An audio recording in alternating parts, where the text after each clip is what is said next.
समझ में आई और कॉन्स्टिट्यूशनल कोर्ट्स की बात हुई तो जिस तरीके से चेयरमैन बिलावल भुट्टो जरदारी साहब ने इस पूरे मूवमेंट को मैं कहूँगा स्पीयरहेड किया, वो सबने देखा।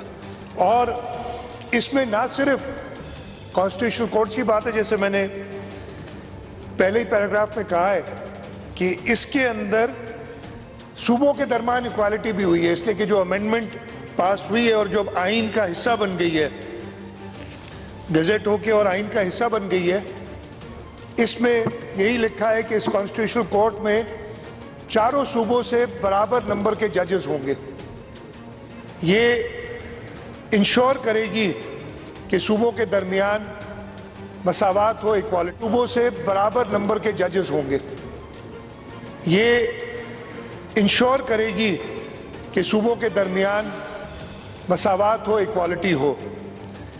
उसके साथ साथ इस अमेंडमेंट के अंदर, इन कॉन्स्टिट्यूशनल कोर्ट्स के अंदर प्रोविंशियल बेंचेस की भी बात की गई है। और लोग कह रहे हैं हुआ था, बेंचेस पे बात खत्म हुई, लेकिन चाहे उसको बेंच कहें चाहे कोर्ट कहें, काम वही करेगी जो बिलावल भुट्टो जरदारी साहब और हुकूमत चाह रही थी। और ये बेंचेस जो हैं सूबों में भी बनेंगी। और अब के बाद जब ये इन इफेक्ट आ गया है तो साइल अपने केसेस के लिए साल इंतजार नहीं करेगा। जो कॉन्स्टिट्यूशनल मैटर्स होंगे सूबे में आर्टिकल 199 के ज़मरे में जो कुछ आते हैं और वफाक में सुप्रीम कोर्ट में आर्टिकल 184 और 186 के जो इश्यूज हैं, अब वो कॉन्स्टिट्यूशनल बेंचेस सुना करेंगी, वो अलग होंगी। बाकी साइल जो हैं अपने जो उनके इश्यूज हैं वो कोर्ट से ज़्यादा तेज़ी से और जल्दी उनको इंसाफ मिल सकेगा।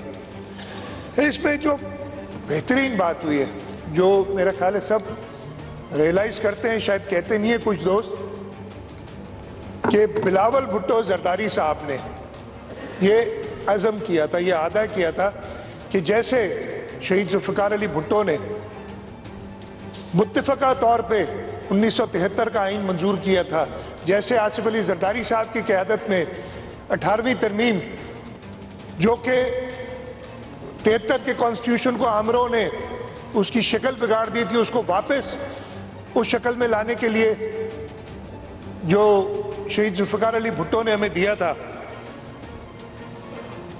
मुत्तफ़िक़ा तौर पे ये दोनों इश्यूज रिजॉल्व हुए थे। और ये अमेंड पहले आइन आया, फिर 18वीं तरमीम आई। ये भी मैं ये क्लेम करता हूँ, और अगर कोई नहीं मानता तो उसकी मर्जी है, कि मुत्तफ़िक़ा अमेंडमेंट मंजूर हुई है। बिलावल साहब ने पहले दिन से कहा, और ये हुआ क्या, उन्होंने पहले पाकिस्तान मुस्लिम लीग नवाज को कायल किया, इसलिए कि जो फाइनल ड्राफ्ट है वो वही ड्राफ्ट है जो चेयरमैन बिलावल भुट्टो जरदारी साहब ने बनाया था। उन्होंने मौलाना फजल रहमान को कायल किया, उनकी जमात से बात की, उन्होंने एग्री किया।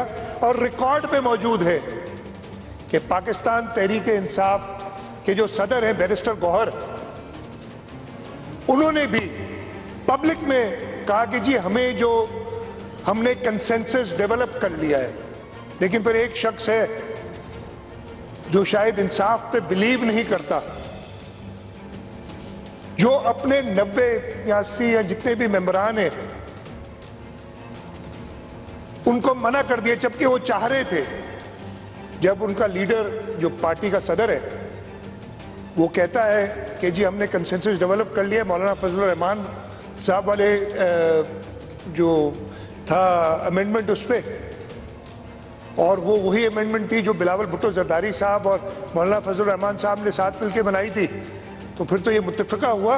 हाँ, एक वो शख्स जो किसी असेंबली का मेंबर नहीं है, उसने शायद उसको पसंद नहीं किया, बाकी सारी असेंबली मुत्तफ़िक़ थी इस पे, और ये सबको पता है। तो ये भी मुत्तफ़िक़ा करारदाद है, मुत्तफ़िक़ा अमेंडमेंट है जो मंजूर हुई है।